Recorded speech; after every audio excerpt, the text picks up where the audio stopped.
안녕하십니까. 초대석 K 진행을 맡은 김미선입니다. 오늘은 퀴즈 하나를 드리며 시작해 볼까요?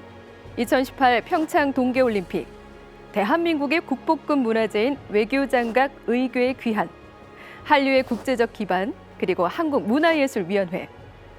네, 언뜻 보면 연결이 되지 않는 것 같지만 사실은 모두 이 초대석 K 오늘의 출연자를 가리키는 키워드들인데요.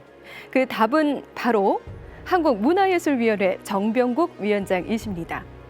힌트들이 퀴즈의 답과 어떻게 연결되는지 이 초대석 K에서 바로 확인해 보시기 바랍니다.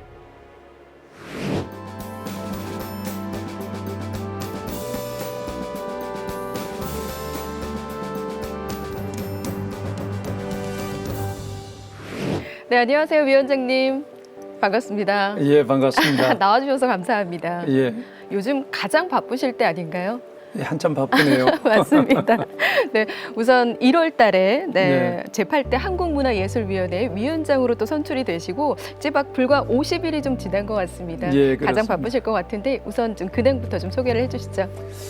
예, 뭐 제가 국회에 있을 때도 네. 그 한 11년 동안 해왔던 일이고 또 장관으로 있을 때 한 1년 가깝게 했던 일을 네. 최일선에서 지금 일을 맡아서 네. 하게 됐어요. 예, 낯설지는 않지만 한 10여 년 동안 간극이 있었는데 네. 그 사이에 간극을 메우는 작업을 지금 네. 하고 있고요. 그리고 어떻게 하면은 우리 문화예술인들하고 가깝게 현장에서 직접 소통을 하고 대화를 할 수 있을까 고민을 하면서 지금 이 일을 익히고 있습니다. 네, 가장 뭐 이제 기본기를 좀 예. 잘 잡아서 이제 추후 이제 가실 예정이신 것 같은데, 그렇습니다. 오늘 정말 어려운 걸음 해주셨는데 궁금한 게 정말 많습니다. 네, 그나저나 뭐 업적이 너무 화려하셔서요. 아이, 별 제가 뭐 말씀을요. 나름대로 하셨던 일들을 쭉 찾아보는데 공부를 하다가 말았거든요. 너무 많아서. 네, 그런데 이제 성장 시절이 저한테 굉장히 눈에 띄었습니다. 예. 이런 말씀을 하셨더라고요. 전기불조차 중학교 다닐 때 처음으로 들어왔을 네. 시절로 이 시골 환경에서 자라났던 내가 라는 말씀을 해주셨는데 그랬던 분이 정말 장관이 되셨고요. 국회의원이 되셨고요. 예. 지금은 문화예술위원회 위원장까지 또 예. 역임을 하고 계십니다. 어떻게 보면 입지전적인 인물이시다라고 이제 생각이 드는데 어떻습니까? 그러니까 스스로는 그런 힘이 어디에서 나온다고 보십니까? 뭐 그 시대에는 뭐 모든 분들이 그런 환경에서 자랐죠. 그런데 특히 그 깡촌이라고 할 수 있는 네. 그 중학교 때서야 전기불이 들어왔던 곳에서 뭐 이 문화예술을 접할 수 있는 기회는 거의 없지 않았겠어요. 그런데 저희가 초등학교 5학년 때 서울로 유학을 왔어요. 네. 그때 이제 처음으로 중학교가 무시험제로 됐고 네. 제가 서울로 중학교는 다니고 싶었는데 네. 서울에서 초등학교를 다니지 않으면 그 당시에는 서울 중학교를 다닐 수가 없었어요. 예, 아버지한테 이제 서울로 네. 전학을 시켜달라라고 네. 얘기를 했더니 아버지께서 넌 농사 져야 된다 하는 거예요. 그래서 네. 저희 아버님은 정말 난 놓고 기억자도 모르시는 네, 분이에요. 네, 네, 네. 그런데 열심히 일하셔가지고 당대에 그 동네에서는 제일 농사를 많이 짓는 네. 분이셨는데 네. 그래서 제가 아버지 보고 아버지가 저보고 그 농사를 지으라고 한다고 하면 제가 학교를 다닐 필요가 없습니다. 네. 아버지도 공부 하나도 안 하시고 농사 잘 짓잖아요. 네. 그러면서 여름방학이 끝났는데 개학을 했는데 네. 학교를 안 갔어요. 그랬더니 아버지가 이제 잡아서 학교를 보내려고 그러면 산으로 도망을 가고 한밤중에 집으로 들어오고 네. 그러던 어느 날이었는데 그 아버지가 한밤중에 깨우시는 거예요. 그래서 오늘은 혼나는 모양이로구나. 그랬더니 빨리 옷을 입으래요. 그래서 왜요? 그랬더니 너 서울 안 갈 거냐. 그래서 이제 옷을 주섬주섬 입었더니만은 네.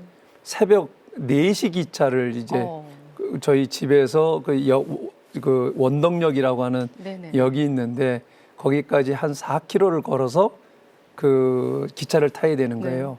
그 당시엔 버스가 하루에 한 번밖에 안 들어왔기 때문에 당일치기로 서울 왔다가 가려고 하면 네. 기차를 타셔야 됐던 거예요. 그래서 그 이제 아버지를 따라가지고 그 오밤중에 서울로 유학으로 왔던 거예요. 네. 그래서 서울에서 학교를 잘 다녔는데 월요일 그러니까 주말이 끝나고 월요일 날 학교를 가면은 네. 그 당시에는 한 반이 한 80명 정도 됐어요. 네. 그런데 한두 명이 꼭 영화를 봤다, 음악회를 갔다 왔다 그런 네네. 얘기를 해요. 그게 전기불도 안 들어오는 것이니 음악회가 어떤 것이며 영화가 어떤 것인가 그 상상을 못 하잖아요. 네네. 그러니까 대화에 낄 수가 없는 거예요. 어. 그러던 차에 제가 중학교 2학년 때 처음으로 네. 그 중간고사 끝나고 나서 전체가 네. 단체로 연극을 관람을 간 거예요. 네. 그게 이제 명동에 있던 국립극장, 네네. 지금 이제 예술극장이죠. 갔는데 제가 충격을 받았어요. 문화적 충격. 명동의 휘황찬란함에 충격을 받았고 그 다음엔 극장이 너무 규모가 큰 거예요. 거기에 충격을 받았고 세 번째는 연극이 딱 시작됐는데 무대에 나오는 그 배우가 그 당시로선 탑 탤런트였던 전향자 씨가 네. 그 김동리 선생님의 무녀도를 봤는데 네. 무녀로 딱 나온 거예요. 네. 제가 그걸 보면서 야 이런 세계가 있구나라는 걸 생각을 하면서 만약에 내가 여기에서 그 계속 소외를 당한다라고 하면 영원한 소외자가 되겠구나 네. 이런 생각을 가지고 그때부터 계속 연극 보려고 하고 가는 영화도 보려고 하고 그랬던 게 네. 오늘날 저에게 네. 문화예술에 관심을 갖게 했고 장관까지 하게 됐고 또 문화예술위원장까지 네. 하는 힘이 되지 않았는가 이렇게 생각이 돼요. 정말 뭐 신세계셨을 것 같아요. 맞아요. 그 당시 때는. 예. 뭐 직접 뭐 아티스트가 되고 싶다는 생각은 안 해오셨습니까? 그런 생각도 많이 했어요. 네. 제가 그림의 소질이 있었어요. 네. 그래서 중학교 1학년 때까지만 해도 뭐 사생대에 많이 나갔고 네. 상도 많이 받고 네, 그랬는데 중학교 2학년 때부터는 입시 위주의 교육을 하게 되니까 맞습니다. 이제 그때부터 네. 뭐 시험 준비한다고 네.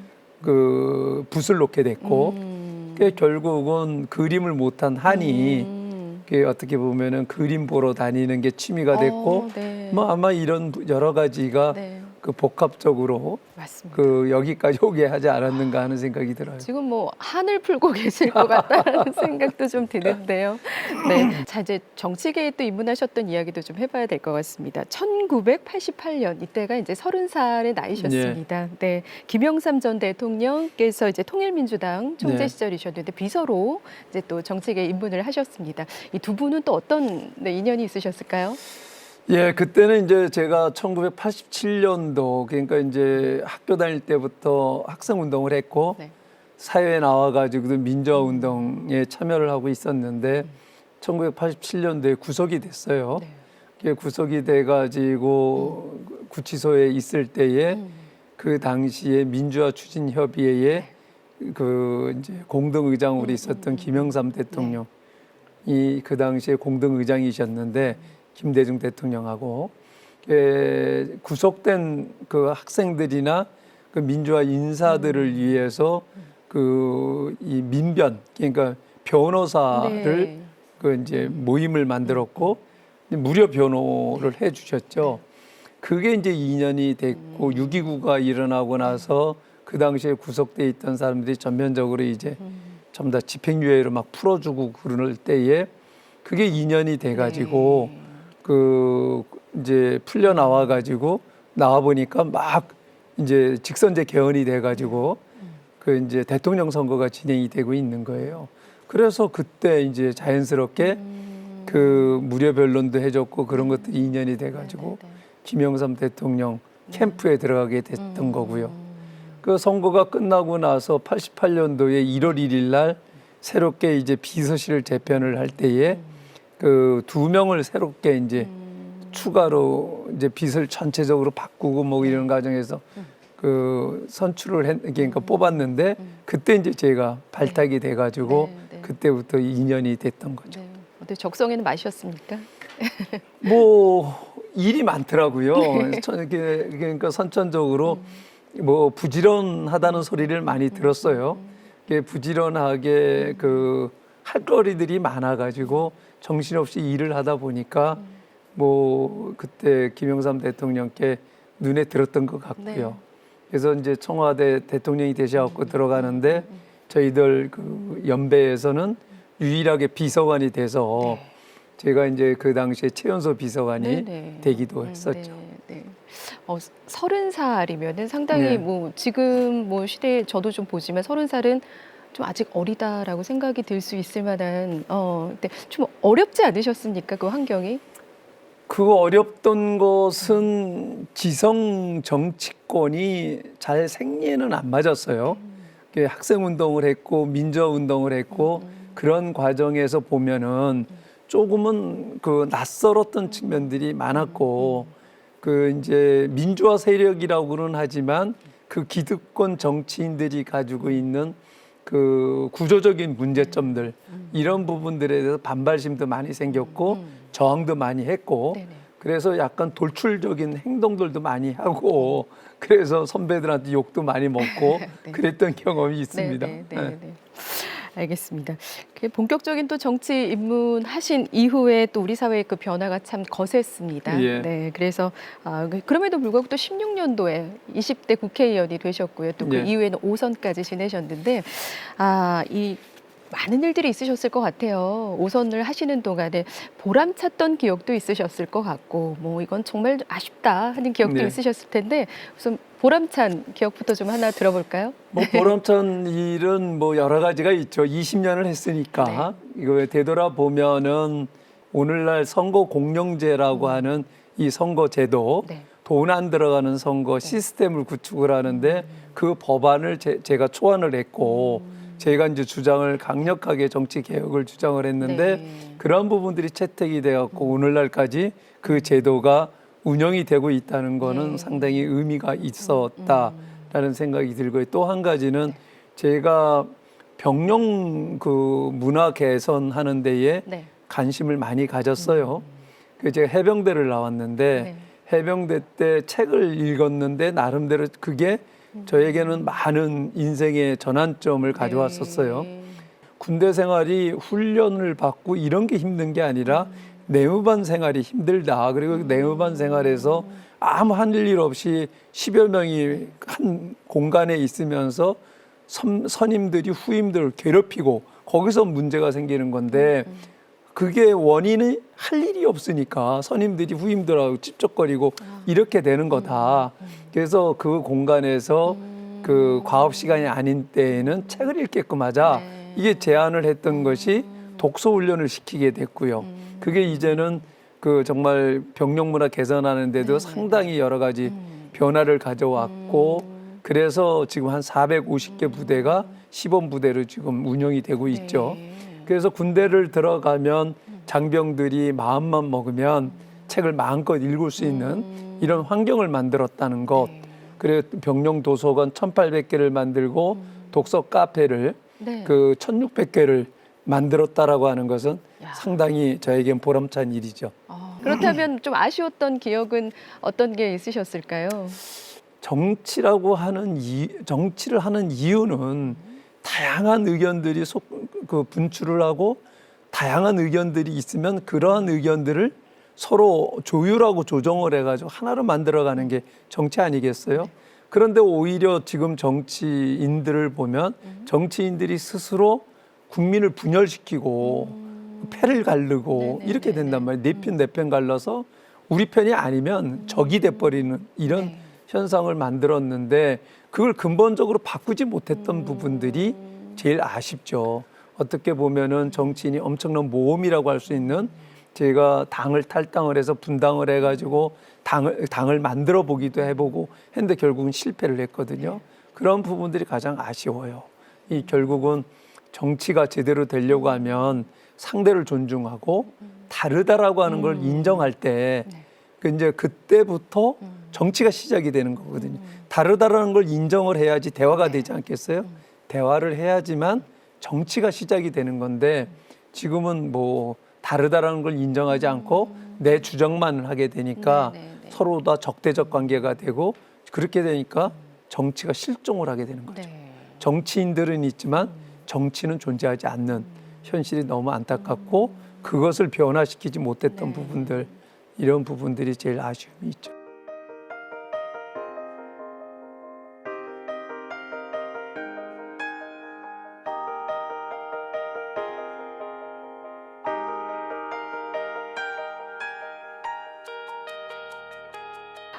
이제 뭐 그동안 하셨던 좀 반짝반짝한 또 업적에 대해서도 좀 한번 짚어보려고 하는데요.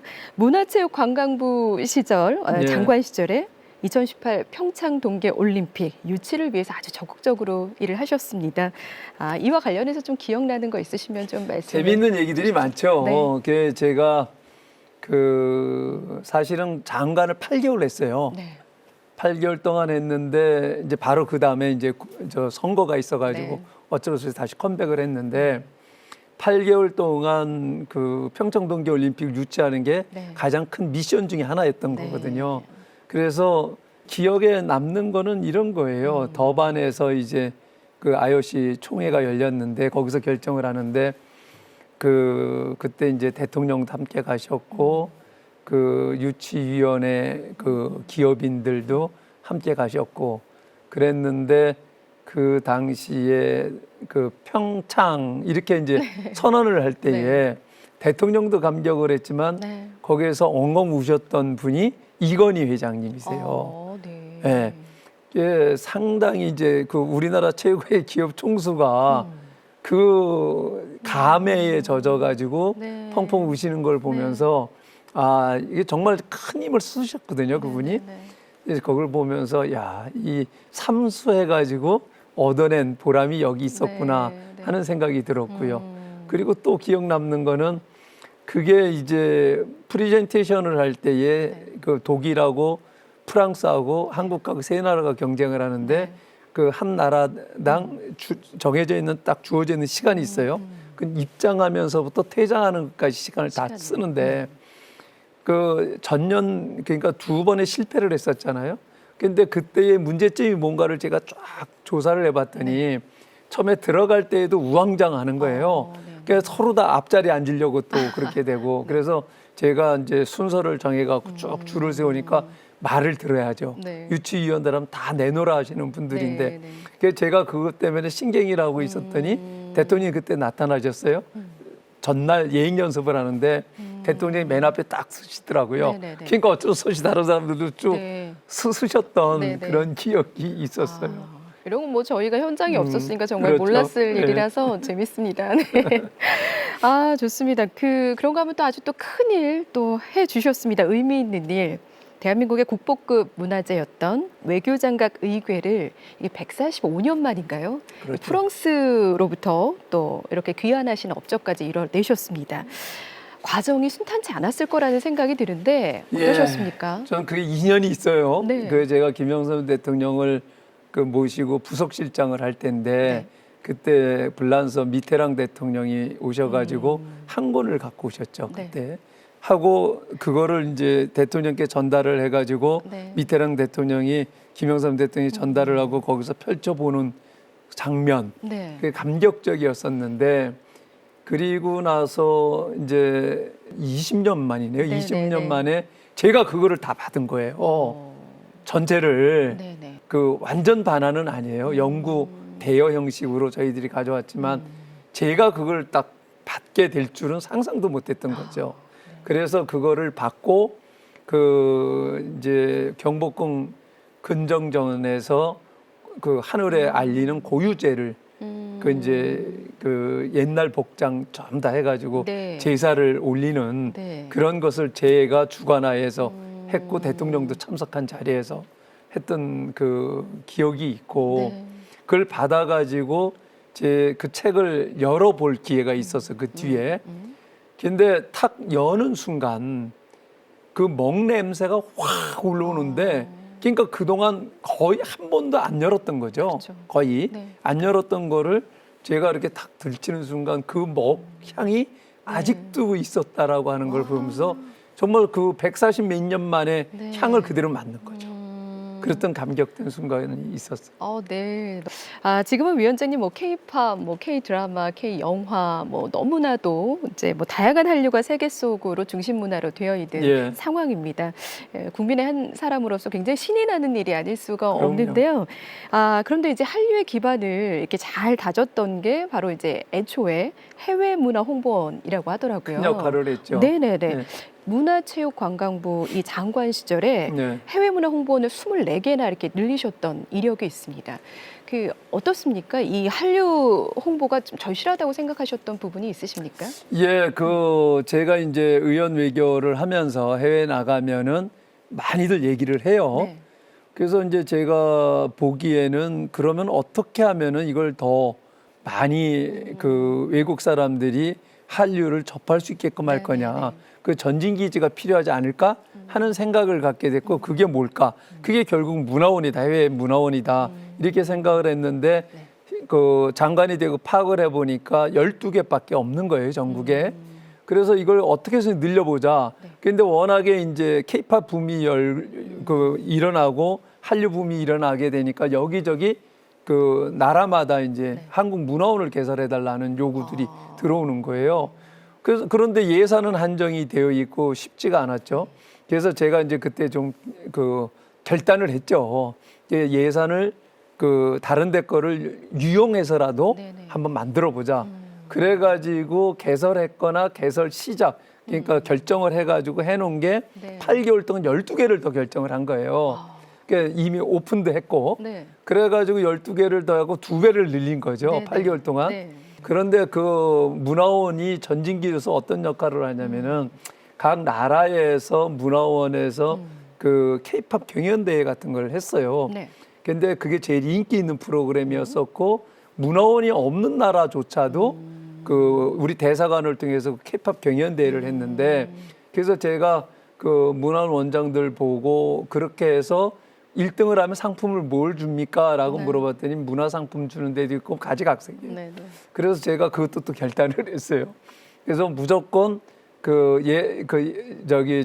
관광 예산을 활용을 해서 케이팝 경연대회에서 그 나라에서 우승하면 다 한국 초청이다.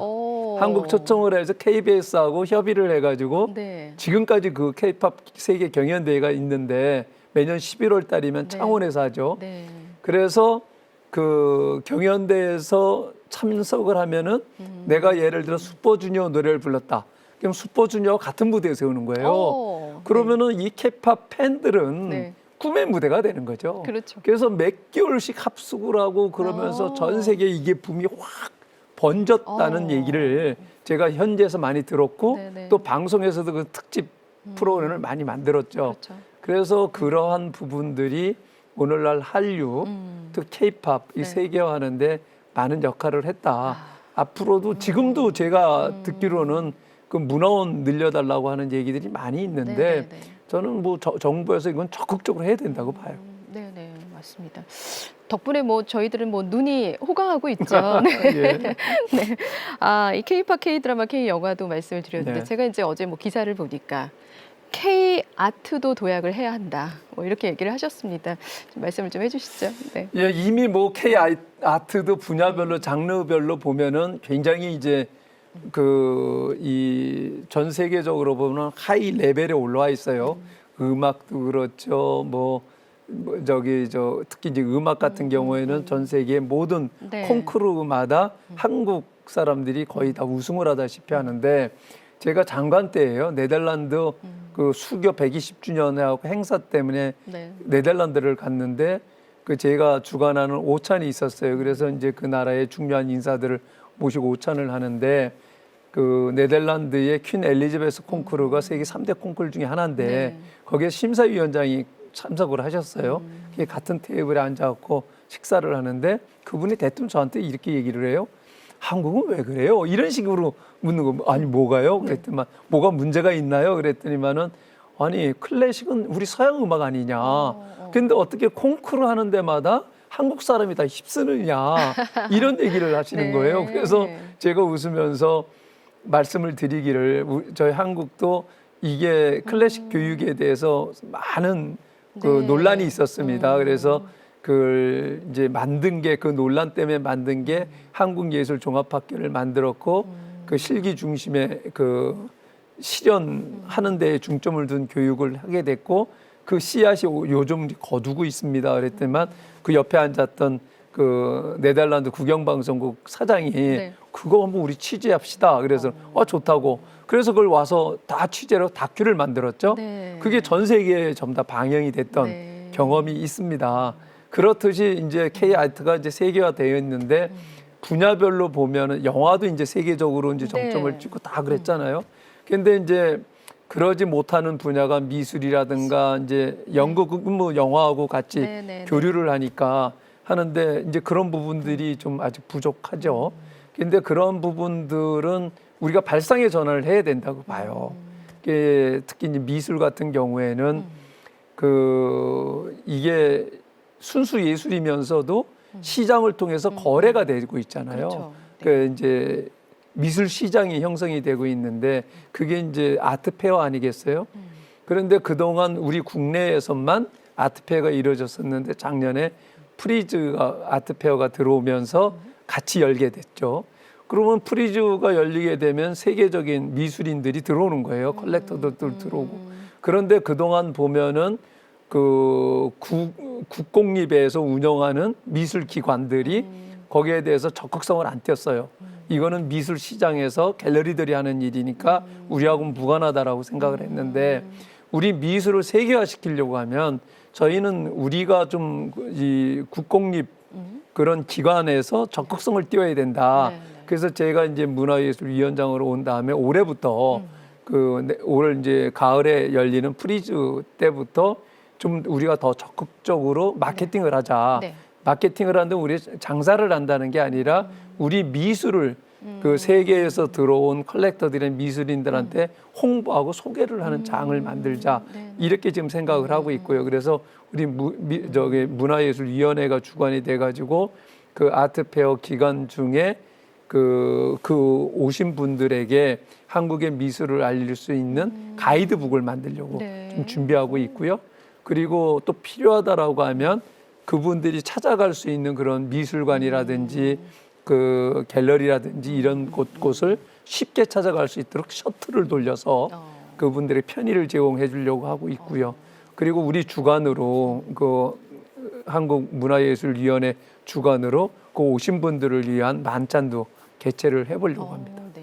자, 이제 앞서서도 얘기를 또 해주셨지만, 뭔가 이 사회적으로도 시도를 정말 많이 하십니다. 이 캠프리딩 코리아라는 단체를 또 운영을 하고 계시고, 장병들이 또 아까 말씀하신 것처럼 독서 습관에 대해서 중요하다고 말씀을 하셨는데, 이런 다양한 어떤 프로그램을 통해서 기대하시는 바가 무엇이 있으실까요? 예, 그 앞에서 잠깐 말씀드렸다시피 우리 젊은 사람들이 군대 갈 때 되면 내 군대 가서 근 2년 가깝게 써봐야 네. 되는구나 이렇게 생각을 하는데 썩는다라고 생각하면 안 됩니다. 네. 그리고 또 지금까지 그 국방부에서 군대가 옛날 방식으로 운영해서도 되지도 않고 네. 이제 현대전은 그 육박전이라기보다는 머리를 갖고 싸우는 거잖아요. 그렇기 때문에 군대에서 정말 고도의 그 어떤 프로그램을 가지고 훈련을 시켜야 될 때가 왔다. 근데 지금까지 보면은 우리나라 군대가 일단 그 훈련을 들어가서 병가를 이렇게 결정을 할 때 보면 그 뺑뺑이를 돌리는 거예요. 네. 추첨을 통해서 랜덤이죠. 왜 그렇게 하느냐라고 했더니만 그렇게 하지 않으면 이 병가에 따라서는 특혜를 받았다라고 하는 비판들이 있다는 불평들이 있다는 거예요. 그거를 해소하는 방법은 그것밖에 없다. 그래서 이거는 꼭 구독이 무서워서 장 못 담그는 격이다. 이스라엘 같은 경우에는 고등학교를 졸업하면 남녀를 불문하고 모든 사람이 군대를 갑니다. 그 대학 진학하면은 뭐 연기하고 이런 게 없어요. 네. 무조건 되고 대학을 진학해놓고 군대를 가야 되는 남자는 3년, 여자는 2년 이렇게 해가지고 딱 정해져 있어요. 그런데 거기에서는 그 힘들고 어려운 군대일수록 경쟁률이 심한 거예요. 그 이유는 내가 어디에서 군대를 갔다 왔다라고 하는 것이 사회에 나와서도 인정을 받는 거예요. 어느 부대를 내가 나왔다라고 하면 그것이 이력이 스펙이 되는 거죠. 네. 우리나라 군대도 그렇게 돼야 된다. 그리고 거기에서는 이스라엘에서는 내가 대학 전공을 뭐를 하려고 어디 입학 원서를 내놓고 이제 입학을 해놓고 군대를 가는 거잖아요. 어디를 갔다라고 하면 그 과하고 연결되는 병과를 연결을 시켜주는 거죠. 그렇게 해서 단절된 기간이 아니라 네. 지금 내가 전공하고자 하는 거 연속선상에서 하기 때문에 그 군대가 실질적인 정말 사회에 나가기 전에 공부하기 전에 나를 실험할 수 있는 좋은 계기가 되는 거죠. 우리나라에서는 그렇게 해야 된다고 봐요. 뭔가 역량을 더 네. 강화할 수 있는 그렇죠. 시간으로 그렇게 해야 만들어줄 수 있고. 이게 이제 단순한 썩는 기간 네. 그게 아니라 정말 내가 대학교에서 전공을 뭘 하고 갔는데 이게 군대에 들어가고 18개월 동안 현장에서 실습하고 왔다 네. 할 정도로 그런 병가가 좀 세분화돼야 되고 그렇게 되면은 군대가 스펙이 될 수가 있는 거죠. 그렇죠. 그런 군대를 만들어서 그래서 그런 병력 문화도 개선을 하고 그런 군대를 만들어서 군대에 들어가는 것을 자랑스럽게 생각하고 또 군대를 군인이면 이 사회로부터 존중받고 네. 명예롭게 생각을 할 수 있게끔 하는 그런 군대 문화를 만들고자 하는 것이 저희 캠프 캠프 리딩 네, 코리아가 네, 네, 네. 하는 일입니다.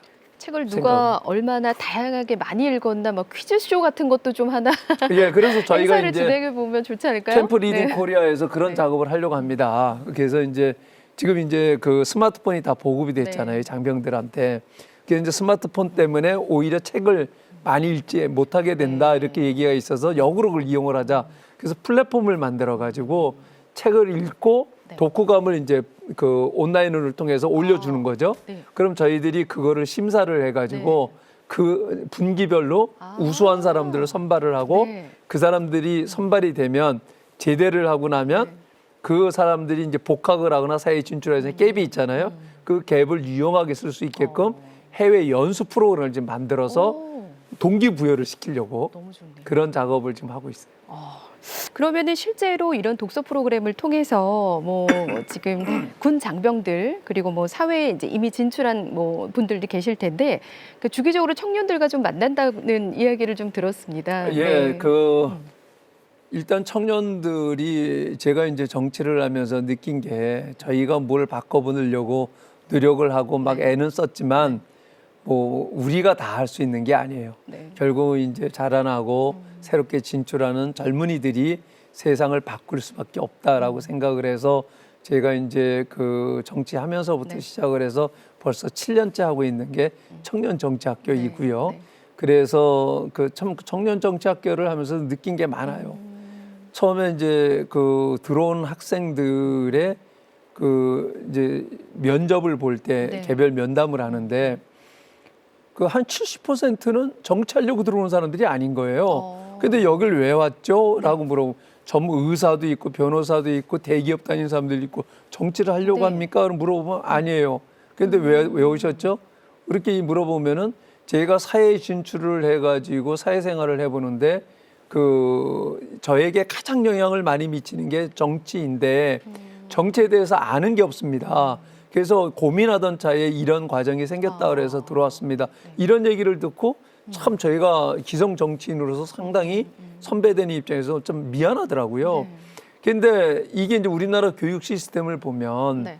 초등학교 때부터 대학 과정에서도 어느 과정에서도 시민 정치 교육을 시키는 데가 없어요.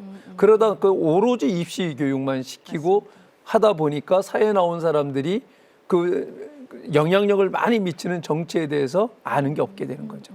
그렇게 되니까 정치인들의 그 진영 논리에 따라서 패거리 정치에 휩쓸리게 되는 이런 현상이 만들어져서 그 정치가 점점 또 악화가 되는 요인이다.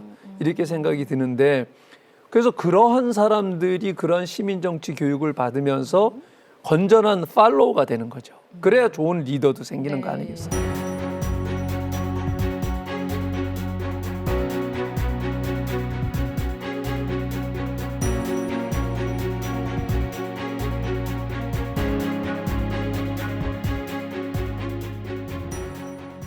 어느덧 한국문화예술위원회가 이 설립 50주년을 또 맞았더라고요. 네, 새로운 도약을 준비하는 이곳과 또 어떻게 역동적인 비전을 또 준비하고 계시는 우리 위원장님이 잘 맞아서 네. 시너지가 굉장히 커질 것 같습니다. 비전 좀 참 말씀해 이제 주시죠. 의미 있게 그 한국문화예술위원회가 설립이 된 지 50주년이 되는 해에 네. 제가 위원장을 맡게 됐어요. 네. 참 이제 책임감이 무겁게 다가오는데 제가 50주년이라는 얘기를 들으면서 50년 전인 1973년을 생각을 했어요. 저는 어떤 위치에 있었고 네. 그 시대의 그 대한민국은 어떠했는가? 네. 어떻게 생각하세요? 우리 1973년도에 1인당 국민소득이 얼마나 됐을 것 같아요? 그 제가 이렇게 그 많이 물어봐요. 물어보면은 한 그 1,000불대는 되지 않았겠어요? 이렇게 얘기하는데 1,000불 이하이지 않았을까? 그 당시에 300불대였었어요. 네. 300불대라고 하면 지금 아프리카에도 300불대가 되는 나라가 거의 없죠. 그런데 300불대라고 하면 먹는 것, 먹고 사는 것 자체가 해결이 되지 않던 시대였고 원조품을 받아 먹고 받지 않으면 네. 먹고 살기가 쉽지가 않았던 때였는데 우리 선배들 세대에서는 그 시대에 문화진흥을 하겠다고 문화진흥원을 만들고 문화진흥기금을 모으기 시작을 했어요. 그렇게 시작을 해갖고 50년 흐른 이 시점에 그러한 부분들이 씨앗이 되고 밑거름이 되어가지고 지금 세계적인 문화 강국 소리를 듣게 된 거잖아요. 참으로 대단한 거잖아요. 네. 이제 이런 부분에서 그럼 내가 이 시점에서 문화예술위원장으로 해야 될 일이 뭐냐. 지난 50년을 다시 한번 정리를 하고 그리고 그것을 기반으로 해갖고 새로운 50년의 역사를 어떻게 써야 되는지 그 기반을 다시 놔야 된다라는 생각을 갖게 됐고요. 그래서 그 지금 그 세계적으로 문화 강국 소리를 듣는데 그 문화 강국 소리를 지속 가능하게 계속 듣고 세계의 문화의 중심지가 대한민국 서울이 되려고 하면 어떻게 해야 되느냐 하는 부분에 방점을 두고 고민하고 있습니다. 그래서일까요? 대국민 현장 업무 보고를 굉장히 파격적으로 진행을 하셨습니다. 예. 예술이 유튜브 채널을 통해서 직접 이렇게 운영을 하시고 질문도 하시고 예. 답을 들으셨는데 어떠십니까? 이 현장에서의 들었던 목소리 어떤 게 있으셨어요? 여러 가지 얘기가 나왔죠. 그 제가 이제 늘 처음에는 국회에서 이제 피감 기관이었죠. 우리 한국문화예술위원회도 또 장관으로선 제 이제 산하 기관이었기도 했고 그래서 막상 그런데 제가 그 위원회를 위원장으로서 맡게 됐잖아요. 네. 와서 보니까 모든 직원들이 정말 열심히 일을 해요. 그런데 왜 현장에서는 이런 불평불만이 나오지? 하는 생각을 갖게 됐고요. 그래서 이제 그러면은 아무리 열심히 일을 해도 이게 현장에 있는 정책 고객들하고 괴리감이 있으면 불평불만이 날 수밖에 없다. 그 정책 고객인 문화예술인들하고 현장에서 직접 그분들에게 우리가 행하고 있는 사업에 대해서 올 사업에 대해서 보고를 하고 내년 사업 계획에 대해서 이런 방향으로 하려고 하는데 정책 고객인 여러분들은 어떻게 생각하십니까? 이렇게 물어봅시다.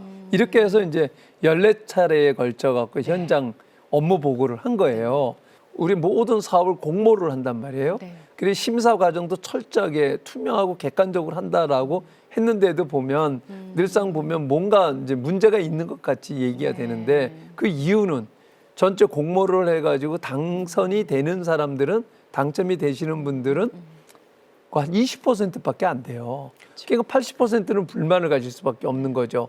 이 문화예술이라고 하는 창작품이라고 하는 것이 어떤 절대적 기준이 있어 그걸 평가하기도 어려운데 그걸 평가를 받는다는 자체도 참 이제 불만스러운 거죠.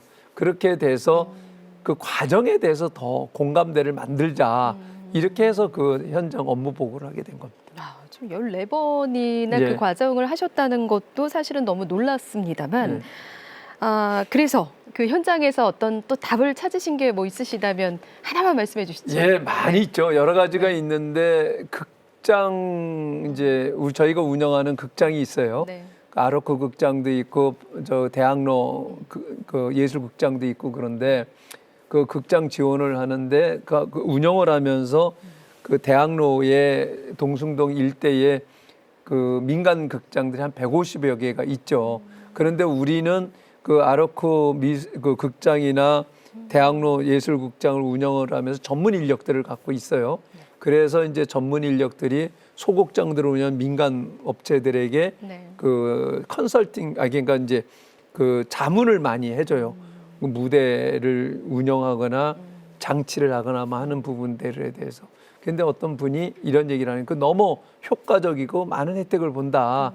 근데 이거를 수시로 그 상설화해가지고 운영을 했으면 어떻겠느냐. 그래서 그 극장 그 119단을 네. 운영을 하면 어떻겠느냐라고 얘기를 해서 귀가 번쩍 뛰었어요. 네. 제가 이제 그 문방위 위원을 할 때에 문화재 관리 실태를 조사를 하기 위해서 현장에 갔었는데 기억에 지금도 생생해요. 저기 어디 강진을 갔는데 윤선도 선생님 그 이제 생가 거기를 갔는데 이 장손 되시는 분이 그 집을 관리를 하고 있는데 비가 주룩주룩 왔어요. 네. 근데 그분이 대청마루에 딱 앉아 있는데 저를 거기서 딱 맞이해 줬죠. 근데 비가 오는데 그 집이 새는 거예요. 네. 그래가지고 이렇게 카바를 전부 다 씌워놓은 거예요, 지붕을. 네, 네, 네. 그래서 왜 저걸 고치지 않고 저렇게 해놓으셨습니까? 그랬더니만 저거 제가 비 샌다고 신고를 한 지가 벌써 2년째 됩니다. 이렇게 네. 얘기를 하는 거예요. 그래서 아니 근데 여태까지 왜 안 고치죠? 그랬더니만 지자체에다가 신고를 하면 지자체에서 예산 확보를 하게 해서 중앙정부에다 문화재청에다 신고를 하고 그 절차 밟는데 2년이 걸리는 거예요.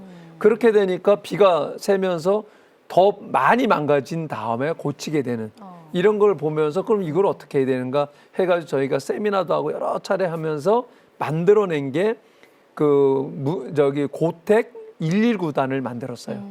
그 수리 119단을 만들어서 고택 그를 가지고 운영하시는 분들끼리 문화재 119단을 만들고 그분들에게 그 고택 보수하고 수리하는 데 들어가는 예산을 턴키로 드리고 그분들이 필요할 때마다 신고가 들어오면은 전문 기술자들을 바로 파견을 하고 그때그때 고쳤는데 해보니까 예산도 훨씬 더 적게 들고 네. 또 사시는 분들이 불편함이 없고 네. 그렇게 해서 아주 성공한 케이스가 있었거든요.